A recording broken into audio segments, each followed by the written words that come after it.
2 weeks ago, Ironhide released the Kingdom Rush roadmap for 2024 as a 90k wishlist reward for Alliance. If I recall correctly, that's thing they have never done in previous years, which makes it quite a special occasion. You don't need to be a rocket scientist to notice that Ironhide has been engaging with the community quite intensively ever since the announcement of Kingdom Rush Alliance. This leads me to believe that they're finally willing to take in the player base's feedback and use it to make games better than ever before, supported by facts that I will get into shortly. There are many spicy things left for us to speculate and get hyped about, so I'll try to go through each one of them and state my viewpoints. Starting off with the release of Kingdom Rush Alliance, which is going to be on July 25th, so mark your calendars, the long anticipated 5th installment of the franchise.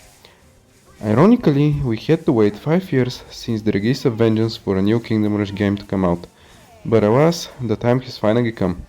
The game has been in development since mid-2022, which goes to show that there have been a lot of efforts put into creating this game. It is vastly different compared to the previous games when you take a simple look at the gameplay.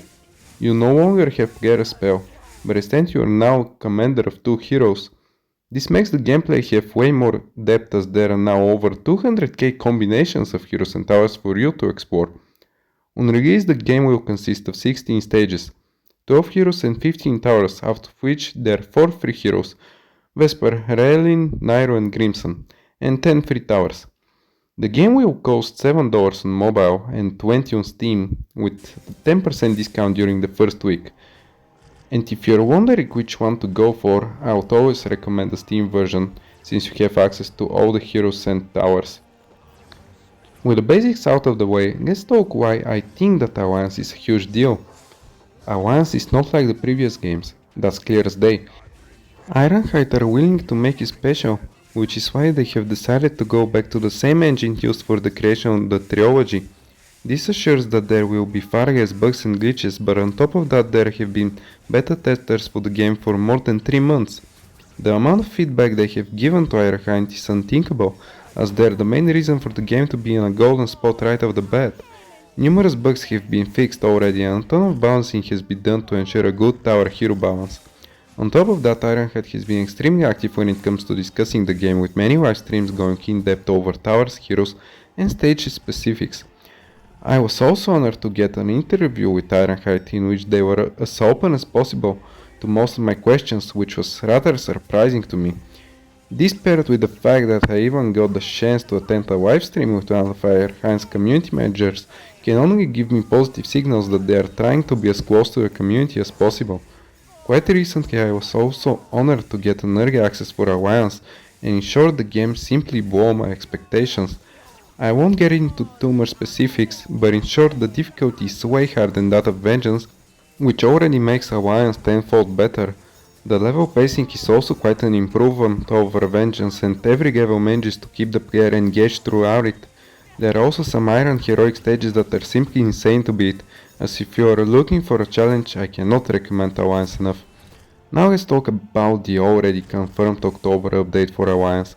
The expansion consists of 3 new levels, 2 new heroes and a new tower. It will most likely follow the route of all previous games, taking into consideration that the stages will be part of a Halloween setting.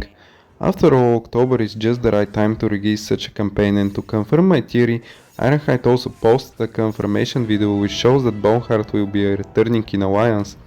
The other hero and the new tower are still yet to be confirmed, but assuming that the update is catered towards the spirit of Halloween, we can speculate that they will be related in that regard. I would also like to point out that the timing of the update is straight up perfect. The hype surrounding Alliance will easily last till October, after which it will get reignited again with the new content. All in all, just an excellent marketing decision from the side of Ironhide. Now let's address the elephant in the room. Vengeance is getting a new DLC for which a date is yet to be decided. Firstly, I would like to speculate on when we could possibly expect the DLC to release. December is a prime candidate, not only because around 2 months will have passed after the update for Alliance, but also they are the best period for any game to be released or receive an update, as there is always a spike of players during these times. If development is slower than expected, we can probably see the DLC in early 2025, which is good either way since the developers will have more time to patch any bugs that have occurred or polish the levels. Speaking of, the DLC will contain, just like Hammerhold, 5 new stages, a new hero and a tower. But where will this DLC take place? Well, after the release of Hammerhold, a new part of the map has revealed some parts of the jungle from Frontiers. A campaign centered around that area can be easily implemented as you already have the bosses in place. Kronan can act as a final boss, like Malik, while Brooks and Saitam can act as mini-bosses just like Ulrich and Asra did in Vengeance. Shamans could be used as the main enemies, while Parasites might also find their way into the stages. Overall, the setting is just perfect for the DLC to explore, and if it turns out to be correct, I cannot be more hyped about it. Another candidate is to the west of the map, where we can see a fountain with the statue of Lini.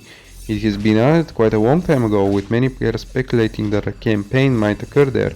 I cannot confidently say as to what the campaign might consist of there, so I'd rather stick to a jungle variant. Finally, I would like to wrap this DLC by some of the better testers' comments, which all suggest that the DLC might be the best campaign ever released in the Kingdom Rush franchise. This makes me extremely positive for the future of the saga, which I think is best described in this comment.